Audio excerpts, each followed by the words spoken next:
தலைப்புச் செய்திகள். மத்திய அரசின் இடைக்கால பட்ஜெட் நாடாளுமன்றத்தில் இன்று தாக்கல் செய்யப்படுகிறது. நிதியமைச்சர் பொறுப்பு வகிக்கும் பியூஷ் கோயல் காலை 11 மணிக்கு பட்ஜெட்டை தாக்கல் செய்கிறார். நாடாளுமன்ற உறுப்பினர்கள் ஆக்கப்பூர்வமான விவாதங்களை மேற்கொள்ள வேண்டும். பிரதமர் நரேந்திர மோடி வேண்டுகோள்.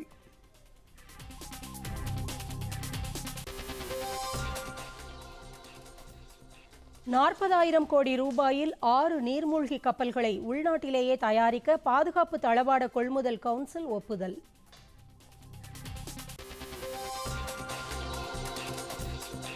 தமிழ்நாட்டில் கோடைக்கால குடிநீர் தட்டுப்பாட்டை சமாளிப்பதற்கு 158 கோடி ரூபாய் நிதி ஒதுக்கீடு.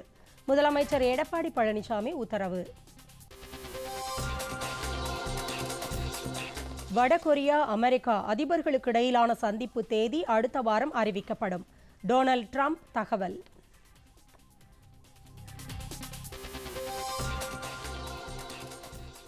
மகளிர் ஹாக்கி போட்டி இந்தியா ஸ்பெயின் ஆட்டம் சமனில் முடிவடைந்தது. பட்ஜெட் கூட்டத்தொடரில் ஆக்கப்பூர்வமான விவாதங்களை மேற்கொள்ள வேண்டும் என்று அனைத்துக் கட்சி உறுப்பினர்களையும் பிரதமர் நரேந்திர மோடி கேட்டுக் கொண்டுள்ளார். நாடாளுமன்றத்திற்கு வெளியே நேற்று செய்தியாளர்களிடம் பேசிய அவர், நாடாளுமன்ற இரு அவைகளிலும் நடைபெறும் நிகழ்வுகளை மக்கள் உன்னிப்பாக கவனித்து வருகின்றனர் என்றார். மிகச்சிறிய விஷயங்கள் கூட மக்களை சென்றடைவதாக தெரிவித்த அவர், விவாதங்களில் ஆர்வமின்றி செயல்படுபவர்கள் மீது மக்கள் வெறுப்படைவார்கள் என்று குறிப்பிட்டார். மக்களின் விருப்பங்களை புரிந்து கொண்டு உறுப்பினர்கள் அனைவரும் இந்த கூட்டத்தொடரில் ஆக்கப்பூர்வமான விவாதங்களில் பங்கேற்பார்கள் என்று அவர் நம்பிக்கை தெரிவித்தார். இதன் மூலம் அரசுக்கும் மக்களுக்கும் பெரிய பயன் கிடைக்கும் என்று கூறிய அவர், உறுப்பினர்கள் அனைவரும் இந்த வாய்ப்பை நல்ல முறையில் பயன்படுத்திக் கொள்ள வேண்டும் என்று கேட்டுக்கொண்டார். அனைவருக்குமான வளர்ச்சி, அனைத்தையும் உள்ளடக்கிய வளர்ச்சி என்பதே தமது அரசின் குறிக்கோள் என்று சுட்டிக்காட்டிய பிரதமர், இந்த கூட்டத்தொடரில் அனைத்து பிரச்சினைகள் குறித்த விவாதங்களுக்கும் அரசு தயாராக உள்ளது என்று குறிப்பிட்டார். सदन को लाभान्वित करें, सरकार को भी लाभान्वित करें और हमारे पास इस सत्र में जितना भी काम है उसका सर्वाधिक उपयोग हमारे सभी आदरणीय सांसद करें, ऐसी मेरी उनसे अपेक्षा है. இதற்கிடையே பட்ஜெட் கூட்டத்தொடரை சுமூகமாக நடத்துவது குறித்து புதுதில்லியில் மத்திய அரசு சார்பில் நேற்று அனைத்துக் கட்சி கூட்டம் நடத்தப்பட்டது. அப்போது தேசிய முக்கியத்துவம் வாய்ந்த பிரச்சினைகளை அவையில் விவாதிக்க முன்னுரிமை அளிக்க வேண்டும், அவையை சுமூகமாகவும் அமைதியாகவும் நடத்த ஒத்துழைப்பு அளிக்க வேண்டும் என்று அனைத்துக் கட்சி தலைவர்களுக்கு அரசு தரப்பில் கோரிக்கை விடுக்கப்பட்டது. இந்த கூட்டத்தொடர் வரும் 13ஆம் தேதி வரை நடைபெறுகிறது என்றும் மொத்தம் 10 அமர்வுகள் கொண்டதாக கூட்டம் நடத்தப்படும் என்றும் நாடாளுமன்ற விவகாரங்கள் துறை அமைச்சர் நரேந்திர சிங் தோமர் தெரிவித்தார். இந்தியாவின் உள்நாட்டு விவகாரங்களில் தலையிட வேண்டாம் என்று பாகிஸ்தானை இந்தியா கேட்டுக் கொண்டுள்ளது. பாகிஸ்தான் வெளியுறவுத்துறை அமைச்சர் ஷா முகமது குரேஷி காஷ்மீர் பிரிவினைவாத தலைவர் மிர்வாயிஸ் உமர் ஃபரூக்குடன் தொலைபேசியில் தொடர்பு கொண்டு பேசியதற்கு ஏற்கனவே இந்தியா கடும் கண்டனம் தெரிவித்தது. பாகிஸ்தானின் இதுபோன்ற செயல்கள் இந்தியாவின் உள் விவகாரங்களில் தலையிடும் செயல் என்பதால் அந்நாட்டிடம் நேரடியாக தனது எதிர்ப்பை இந்தியா பதிவு செய்துள்ளதாக புதுதில்லியில் நேற்று செய்தியாளர்களிடம் பேசிய வெளியுறவுத்துறை செய்தி தொடர்பாளர் ரவீஷ்குமார் கூறினார். தீவிரவாதத்திற்கு எதிராக நடவடிக்கை எடுக்குமாறு பலமுறை பாகிஸ்தானிடம் இந்தியா வலியுறுத்திய போதும் அந்நாடு அதற்கான எந்த நடவடிக்கையும் எடுக்கவில்லை என்றும் அவர் தெரிவித்தார். உள்நாட்டு போரினால் பாதிக்கப்பட்டுள்ள ஆப்கானிஸ்தானை புனரமைக்க அங்கு தற்போது நடைபெற்று வரும் மாற்றங்களை இந்தியா உன்னிப்பாக கவனித்து வருவதாகவும் அவர் கூறினார். ஆப்கானிஸ்தானில் அமைதியும் ஸ்திரத்தன்மையும் நீடிக்க வேண்டுமென்று இந்தியா விரும்புவதாகவும் அவர் தெரிவித்தார். ஆப்கான் தொடர்பான எந்தவொரு அமைதி நடவடிக்கையும் அந்த நாட்டின் அரசின் அதிகாரம் மற்றும் கட்டுப்பாட்டிற்குள் இருப்பதாக அமைய வேண்டும் என்றும் ரவீஷ்குமார் மேலும் கூறினார். மேற்குவங்க முதலமைச்சர் மம்தா பானர்ஜிக்கு நெருக்கமானவர் என்று கருதப்படும் மாணிக் மஜூம்தாரிடம் சாரதா நிதி நிறுவன முறைகேடு தொடர்பாக சிபிஐ விசாரணை நடத்தியது அரசியல் பழிவாங்கும் செயல் என்று திரிணாமுல் காங்கிரஸ் கூறியுள்ளது. கொல்கத்தாவில் நேற்று செய்தியாளர்களிடம் பேசிய அக்கட்சியின் மூத்த தலைவர் சபயா சச்சி தத்தா, வரும் மக்களவைத் தேர்தலுக்கு முன்பு பொதுமக்களிடம் திரிணாமுல் காங்கிரஸ் கட்சிக்கு உள்ள செல்வாக்கை சீர்குலைக்கும் வகையில் சிபிஐ மூலமாக மத்திய அரசு இதுபோன்ற செயல்களில் ஈடுபடுவதாக குறை கூறினார். மஜூம்தார் ஒரு மூத்த குடிமகன் என்றும் அவர் திரிணாமுல் காங்கிரஸ் கட்சியில் தேர்ந்தெடுக்கப்பட்ட எந்த பொறுப்பிலும் இல்லை என்றும் மம்தாவின் உறவினர் என்ற காரணத்திற்காகவே அவரிடம் சிபிஐ விசாரணை நடத்தியதாகவும் அவர் தெரிவித்தார். மம்தா பானர்ஜியிடம் கடந்த சில ஆண்டுகளுக்கு முன்பு செயலாளராக மஜூம்தார் பணியாற்றியிருக்கிறார் என்றும் அதற்காக அவரை சாரதா நிதி நிறுவன மோசடியோடு தொடர்பு படுத்துவது சரியல்ல என்றும் திரிணாமுல் காங்கிரஸ் தலைவர் கூறினார். 3600 கோடி ரூபாய் அகஸ்டா வெஸ்ட்லேண்ட் ஹெலிகாப்டர் ஊழல் வழக்கில் தேடப்பட்டு வந்த ராஜீவ் சக்சேனா ஐக்கிய அரபு எமிரேட்ஸிலிருந்து நேற்று இந்தியாவுக்கு அழைத்து வரப்பட்டார். இந்த வழக்கில் குற்றம் சாட்டப்பட்டுள்ள தீபக் தல்வாரும் அங்கிருந்து நாடு கடத்தப்பட்டு இந்தியாவுக்கு அழைத்து வரப்பட்டனர். பின்னர் நீதிமன்றத்தில் ஆஜர்படுத்தப்பட்ட இவர்களை சட்டவிரோத பண பரிமாற்ற தடுப்புச் சட்டத்தின் கீழ் விசாரிக்க மத்திய அமலாக்க இயக்குநரகம் நீதிபதியிடம் முறையிட்டது. ஆனால் சக்சேனாவை 4 நாளும் தல்வாரை 7 நாளும் காவலில் எடுத்து விசாரிக்க அமலாக்க இயக்குநரகத்திற்கு நீதிபதி உத்தரவிட்டார். அகஸ்டா வெஸ்ட்லேண்ட் ஹெலிகாப்டர் முறைகேடு வழக்கில் பலமுறை சம்மன் அனுப்பியும் அமலாக்க இயக்குநரகம் முன்பு சக்சேனா ஆஜராகவில்லை. 2017ஆம் ஆண்டு சென்னை விமான நிலையத்தில் இந்த வழக்கு சம்பந்தமாக அவரது மனைவி கைது செய்யப்பட்டார். இந்த ஹெலிகாப்டர் கொள்முதலில் முறைகேடான வழியில் கிடைத்த வருமானத்தை கொண்டு பெருநிறுவனங்களின் பங்கு பத்திரங்கள் மற்றும் அசையா சொத்துக்களை வாங்கியிருப்பதாக குற்றம் சாட்டப்பட்டுள்ளது. முந்தைய ஐக்கிய முற்போக்கு கூட்டணி அரசின் போது முக்கியமான பல அரசு ஒப்பந்தங்களை மேற்கொண்டதன் மூலம் 1000 கோடி ரூபாய்க்கும் மேல் ஆதாயம் அடைந்ததாக தீபக் தல்வார் மீது குற்றம் சாட்டப்பட்டுள்ளது. தெற்கு ரயில்வேயில் பணி நியமன முறைகேடு தொடர்பாக சிபிஐ விசாரணைக்கு உத்தரவிடக் கோரி தாக்கல் செய்யப்பட்ட மனுவை விசாரித்த சென்னை உயர்நீதிமன்றம் இந்த வழக்கை 2 நீதிபதிகள் கொண்ட அமர்வு விசாரித்தால் சரியாக இருக்கும் என்று கருத்து தெரிவித்துள்ளது. 2013ஆம் ஆண்டு தெற்கு ரயில்வே உதவியாளர், துப்புரவு பணியாளர், சமையலறை உதவியாளர் உள்ளிட்ட பணிகளுக்கு தமிழ்நாட்டைச் சேர்ந்த 11 லட்சம் பேர் விண்ணப்பித்திருந்த நிலையில் 3 லட்சம் பேரின் விண்ணப்பங்கள் நிராகரிக்கப்பட்டதாக சென்னையைச் சேர்ந்த ஒருவர் மனு தாக்கல் செய்திருந்தார். தமிழகத்தைச் சேர்ந்தவர்களின் விண்ணப்பங்களில் சான்றளிப்பு இல்லை என்று கூறி பெரும்பாலான விண்ணப்பங்கள் நிராகரிக்கப்பட்டதாகவும், ஆனால் வட மாநிலங்களைச் சேர்ந்தவர்களின் விண்ணப்பங்கள் சான்றளிப்பு இல்லாத நிலையிலும் ஏற்றுக்கொள்ளப்பட்டதாகவும் கூறியிருந்தார். மேலும் குரூப் 4 போன்ற பணியிடங்களில் சம்பந்தப்பட்ட மாநிலங்களைச் சேர்ந்தவர்கள் மட்டுமே நியமிக்கப்பட வேண்டும் என்ற நடைமுறை கடைபிடிக்கப்பட்டு வந்த நிலையில் தமிழகத்தைச் சேர்ந்தவர்களுக்கு பணி வழங்காமல் வட மாநிலங்களைச் சேர்ந்தவர்களுக்கு பணி வாய்ப்பில் முன்னுரிமை அளிக்கப்படுவதாகவும் அந்த மனுவில் மேலும் கூறப்பட்டிருந்தது. இதுகுறித்து சிபிஐ விசாரணைக்கு உத்தரவிட வேண்டும் என்று மனுதாரர் கோரியிருந்த நிலையில் வழக்கை விசாரித்த நீதிபதி 2017ஆம் ஆண்டு தபால்துறை பணிகளிலும் இதுபோன்ற முறைகேடு நடைபெற்றதாக மனுதாரர் கூறியுள்ளதை சாதாரணமாக எடுத்துக்கொள்ள முடியாது என்றும், எனவே இந்த வழக்கை 2 நீதிபதிகள் கொண்ட அமர்வு விசாரித்தால் சரியாக இருக்கும் என்று கூறி விசாரணையை 1 வார காலத்திற்கு ஒத்திவைத்து உத்தரவிட்டார்.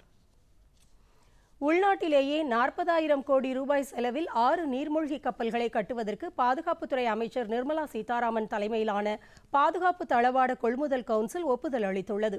புதுதில்லியில் நேற்று நடைபெற்ற இந்த கவுன்சில் கூட்டத்தில் இதற்கு ஒப்புதல் அளிக்கப்பட்டதாக பாதுகாப்புத்துறையின் அதிகாரப்பூர்வ ட்விட்டர் பக்கத்தில் தெரிவிக்கப்பட்டுள்ளது.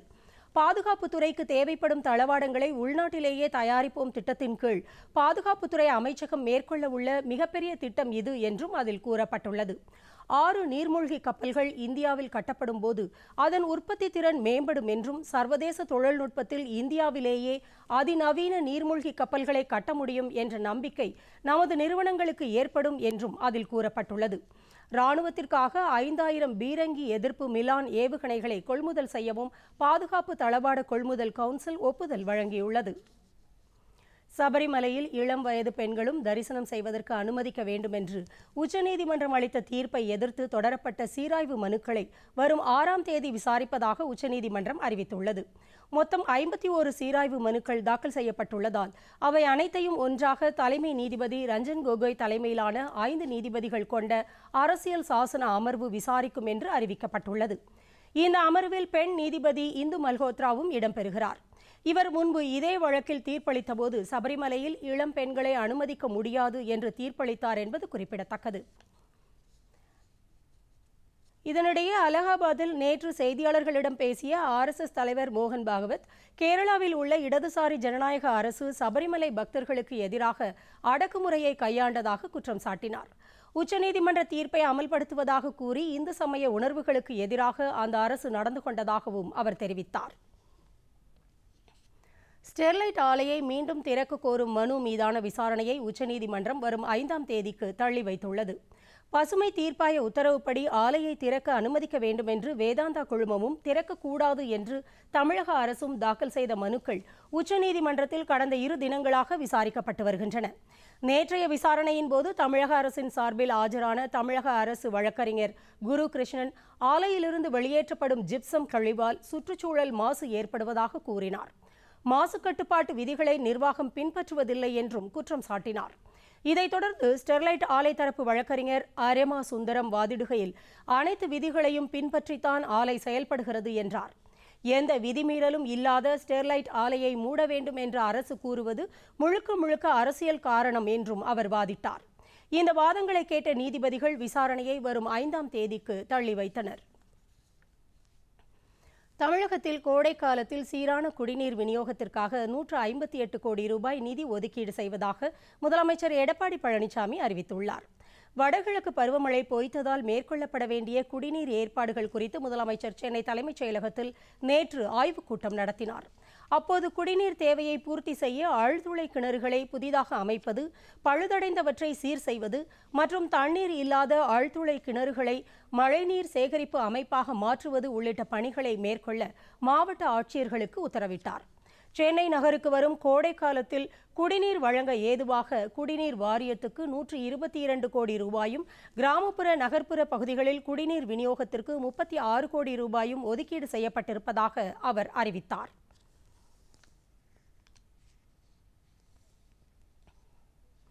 இதற்கிடையே சென்னையில் செய்தியாளர்களிடம் பேசிய உள்ளாட்சித்துறை அமைச்சர் வேலுமணி, சென்னையில் 54% மட்டுமே மழை பெய்துள்ளதால் குடிநீர் தேவையை பூர்த்தி செய்ய ஆந்திராவிலிருந்து கிருஷ்ணா நதிநீரை பெறுவதற்கு ஏற்பாடுகள் செய்யப்பட்டு வருகின்றன என்றார்.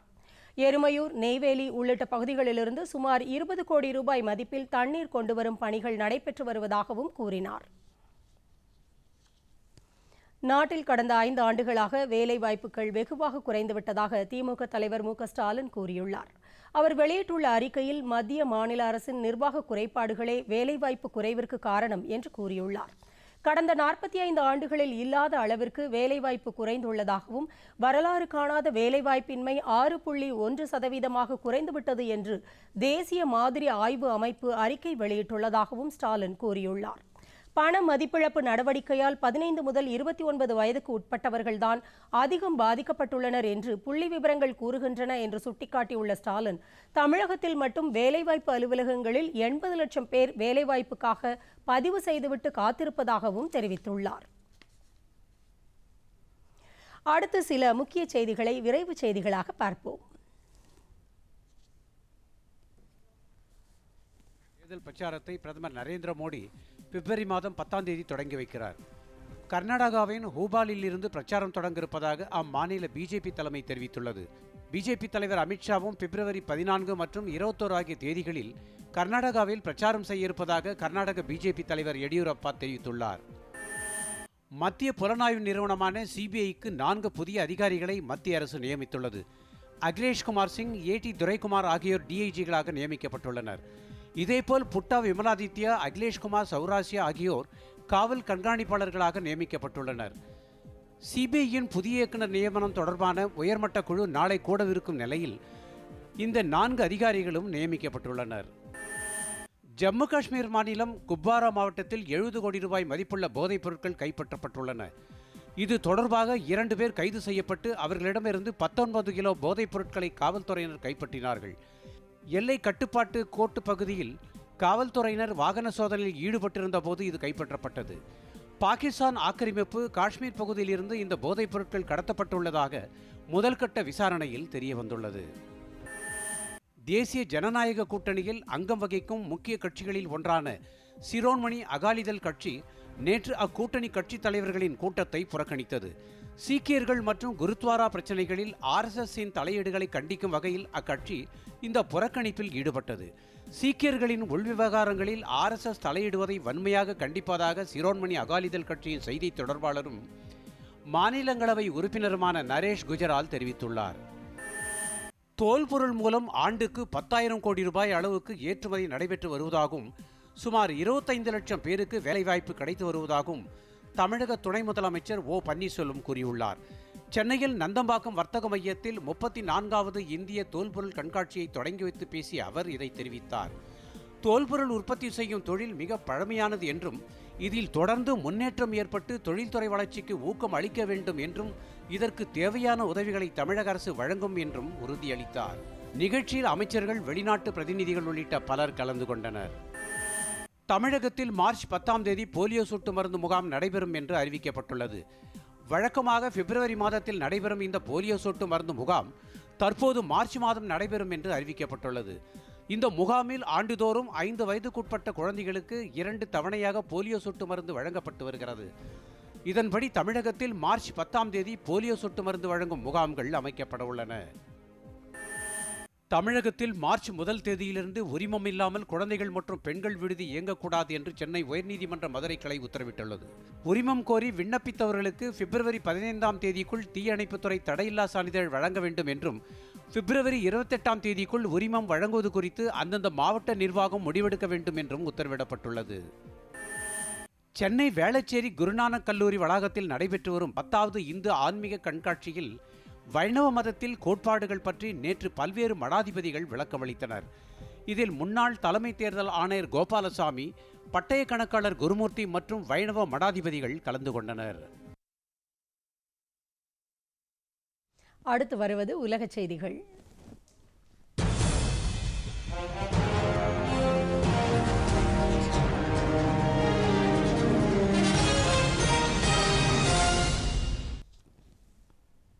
லத்தீன் அமெரிக்க நாடுகளில் ஒன்றான வெனிசுலாவில் அரசியல் குழப்பங்கள் நிலவி வரும் நிலையில் ஆளும் கட்சியினரால் தமது குடும்பத்திற்கு அச்சுறுத்தல் ஏற்பட்டுள்ளதாக வெனிசுலா நாட்டின் எதிர்க்கட்சித் தலைவர் ஜோன் கெய்டோ குற்றம் சாட்டியுள்ளார். அந்நாட்டின் அதிபர் நிக்கோலஸ் மதுரோவின் உத்தரவின் பேரில் காவல்துறையினர் தமது வீட்டிற்குள் நுழைந்து குடும்ப உறுப்பினர்களை மிரட்டியதாகவும் அவர் புகார் தெரிவித்துள்ளார். வெனிசுலாவின் தற்காலிக அதிபராக கடந்த வாரம் தன்னை அறிவித்துக் கொண்ட நிலையில் இந்த சம்பவம் நிகழ்ந்துள்ளதாக கெய்டோ தெரிவித்துள்ளார். எதிர்க்கட்சிகளைச் சேர்ந்த பல தலைவர்கள் சமீப ஆண்டுகளாக அந்நாட்டின் சிறையில் அடைக்கப்பட்டு வரும் நிலையில் கெய்டோவின் அறிவிப்புக்கு சர்வதேச அமைப்புகள் ஆதரவு தெரிவித்துள்ளன. வடகொரிய அதிபர் கிம் ஜோங் உன் உடனான சந்திப்பு குறித்து அடுத்த வாரம் அறிவிக்கப்படும் என்று அமெரிக்க அதிபர் டொனால்டு ட்ரம்ப் தெரிவித்துள்ளார். அணு ஆயுத அச்சுறுத்தல்களை விடுத்து வந்த வடகொரிய அதிபருடன் கடந்த ஜூன் மாதம் சிங்கப்பூரில் அமெரிக்க அதிபர் டொனால்டு ட்ரம்ப் சந்திப்பு நிகழ்த்தினார். வரலாற்று சிறப்புமிக்க இந்த சந்திப்புக்கு பிறகு இரு நாட்டு தலைவர்களும் மீண்டும் சந்தித்து பேச முடிவு செய்துள்ளனர்.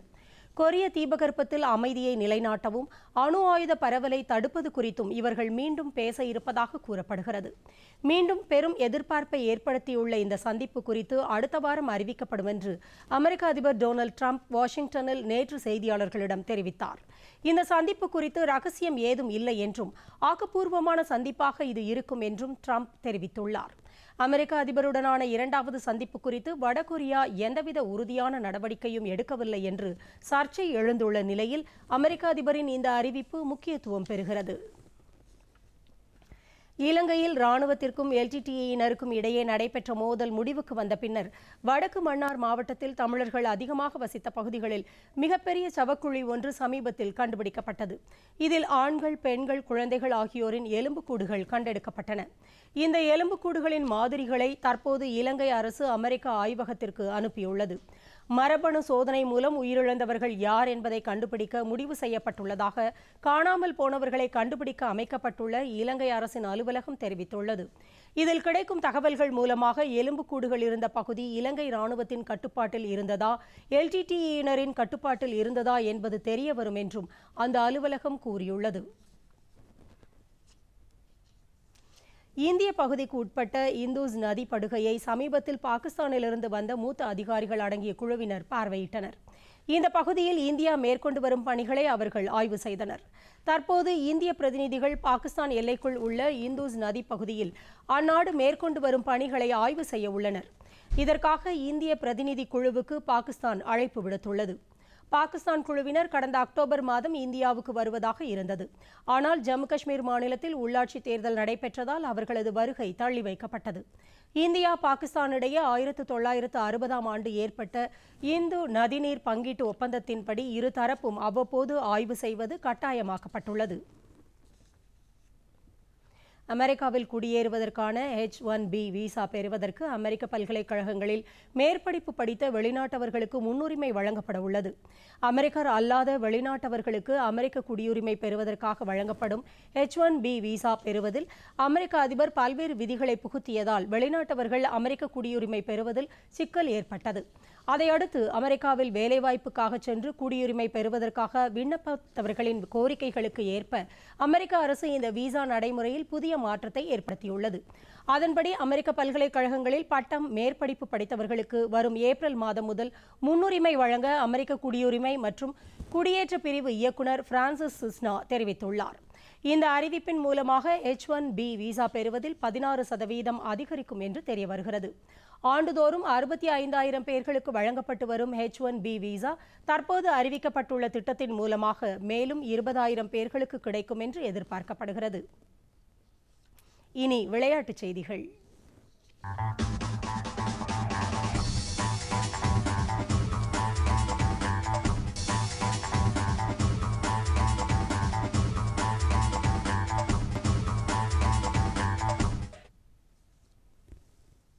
இந்தியா இத்தாலி அணிகளுக்கு இடையிலான டேவிஸ் கோப்பை டென்னிஸ் தகுதிச் சுற்று ஆட்டங்கள் கொல்கத்தாவில் இன்று தொடங்குகின்றன. ஸ்பெயின் தலைநகர் மேட்ரிடில் வரும் நவம்பர் மாதம் டேவிஸ் கோப்பை டென்னிஸ் போட்டிகள் நடைபெறுகின்றன. இதற்கு தேர்வு பெறுவதற்கான தகுதி ஆட்டங்கள் ஒரே நேரத்தில் உலகம் முழுவதும் பிப்ரவரி 1, 2 ஆகிய தேதிகளில் மொத்தம் 12 நகரங்களில் நடைபெறுகிறது. இதன் ஒரு பகுதியாக இத்தாலியும் இந்திய அணியும் மோதும் தகுதியாட்டம் கொல்கத்தா சவுத் கிளப்பில் இன்று தொடங்குகிறது. இந்தியாவின் முதல் நிலை வீரரான பிரஜ்னேஷ் குணேஸ்வரனை களமிறக்குவது மற்றும் புல்தரை மைதானத்தில் ஆடுவது போன்ற சாதகமான அம்சங்கள் இந்திய அணிக்கு வெற்றி வாய்ப்புகளை ஏற்படுத்தும் என்று எதிர்பார்க்கப்படுகிறது. புதுதில்லியில் நேற்று நடைபெற்ற ISL கால்பந்து போட்டியில் தில்லி அணி வெற்றி பெற்றது. கேரளா அணிக்கு எதிரான போட்டியில் தில்லி அணி 2-0 என்ற கோல் கணக்கில் வெற்றி பெற்றது. இதன் மூலம் தில்லி அணி வலுவான கேரளா அணியை வீழ்த்தியுள்ளது.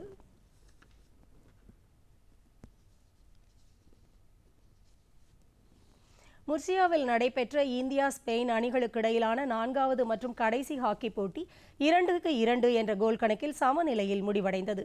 முதல் பாதி ஆட்டத்தில் இந்திய அணியினர் சிறப்பாக விளையாடி 2 கோல்களை அடித்து முன்னிலை பெற்றனர். பின்னர் சுதாரித்து விளையாடிய ஸ்பெயின் அணியினர் 2வது பாதி ஆட்டத்தில் 2 கோல்களை அடித்தனர். கூடுதலாக கோல் அடித்து வெற்றி பெற இந்திய அணியினர் மேற்கொண்ட முயற்சி பலனளிக்கவில்லை. இதனால் ஆட்டம் சமனில் முடிவடைந்தது.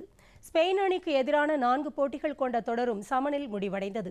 வரும் 7ஆம் தேதி நடைபெறவுள்ள ஆட்டத்தில் உலகக்கோப்பை போட்டியில் வெள்ளிப்பதக்கம் வென்ற அயர்லாந்து அணியுடன் இந்தியா மோதுகிறது. தொடர்வது வானிலை.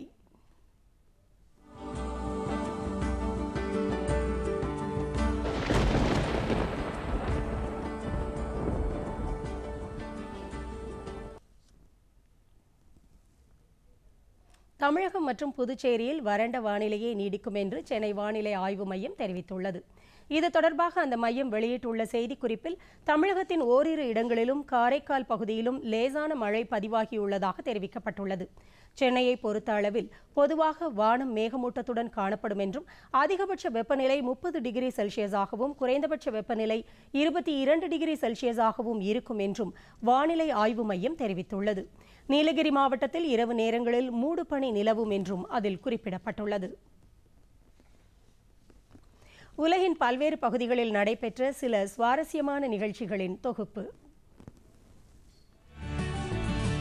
நிலவின் மறுபக்கத்தை ஆய்வு செய்ய அனுப்பப்பட்ட சேஞ்ச்-4 விண்கலத்தில் உள்ள பேட்டரியில் மின் இருப்பு அதிகரித்துள்ளதால் சீன விஞ்ஞானிகள் மகிழ்ச்சியடைந்துள்ளனர். இந்த விண்கலத்தில் சூரிய ஒளியால் மின்னேற்றம் செய்யப்படும் பேட்டரிகள் இணைக்கப்பட்டிருந்தன. கடந்த பல நாட்களாக இவை செயலிழந்த நிலையில் தற்போது சிறிய அளவில் வெப்பநிலை அதிகரித்து மின் இருப்பு கூடியுள்ளதாக விஞ்ஞானிகள் தெரிவித்தனர். இந்த விண்கலம் இம்மாதம் 3ஆம் தேதி நிலவின் இருண்ட பகுதியில் தரையிறங்கியது.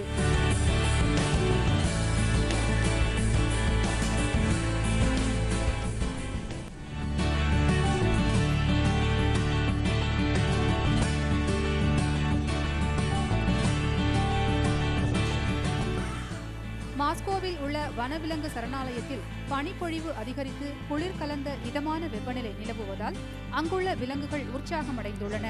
சிங்கங்கள், கரடிகள், பல்வேறு விதமான பறவைகள் உள்ளிட்டவை இந்த பனிப்பொழிவை மகிழ்ச்சியுடன் அனுபவித்து வருவதுடன் உற்சாகமாக விளையாடி வருகின்றன. இந்த வனவிலங்குகள் சரணாலயத்தில் உள்ள விலங்குகள் சவாலான காலநிலையால் எப்போதுமே பாதிக்கப்படுவதில்லை என்பது குறிப்பிடத்தக்கது.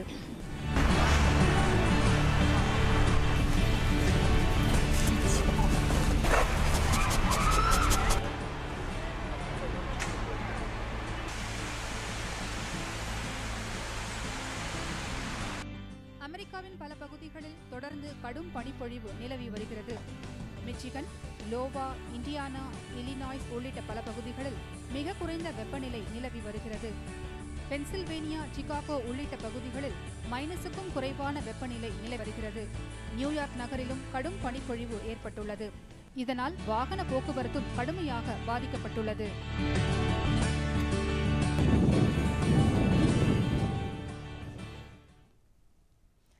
தொடர்ந்து பத்திரிகை செய்திகளை காணலாம்.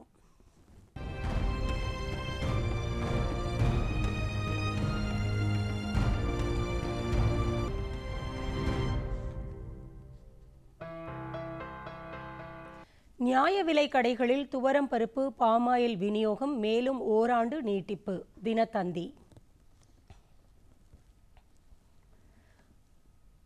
அணு ஆயுத உடன்படிக்கையில் அமெரிக்காவுடன் எந்தவித முன்னேற்றமும் ஏற்படவில்லை, ரஷ்யா கருத்து. தினமணி. சிபிஐ முன்னாள் இயக்குனர் அலோக் வர்மாவுக்கு எதிராக துறை ரீதியான நடவடிக்கை, மத்திய அரசு முடிவு. தினமலர்.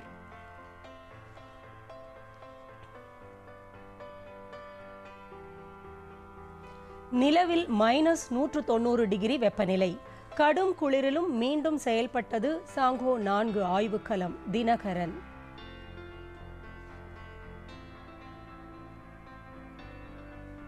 தமிழ்நாட்டில் போலியோ மருந்துகளுக்கு தட்டுப்பாடு இல்லை, சுகாதாரத்துறை செயலர் ராதாகிருஷ்ணன் தகவல். தீக்கதிர்.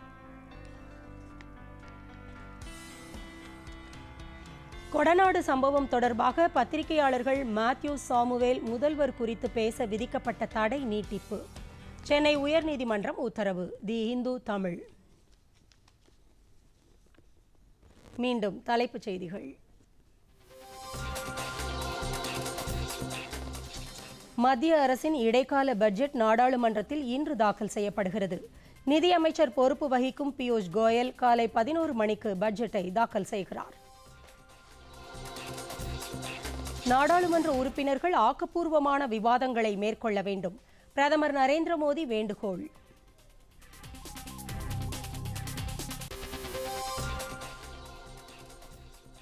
$40,000 கோடி ரூபாயில் 6 நீர்மூழ்கி கப்பல்களை உள்நாட்டிலேயே தயாரிக்க பாதுகாப்பு தளவாட கொள்முதல் கவுன்சில் ஒப்புதல்.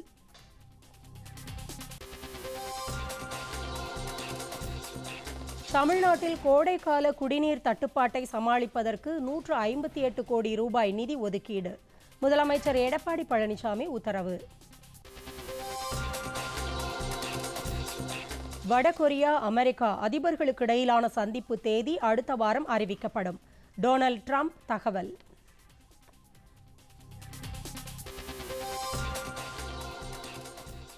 மகளிர் ஹாக்கி போட்டி. இந்தியா ஸ்பெயின் ஆட்டம் சமனில் முடிவடைந்தது.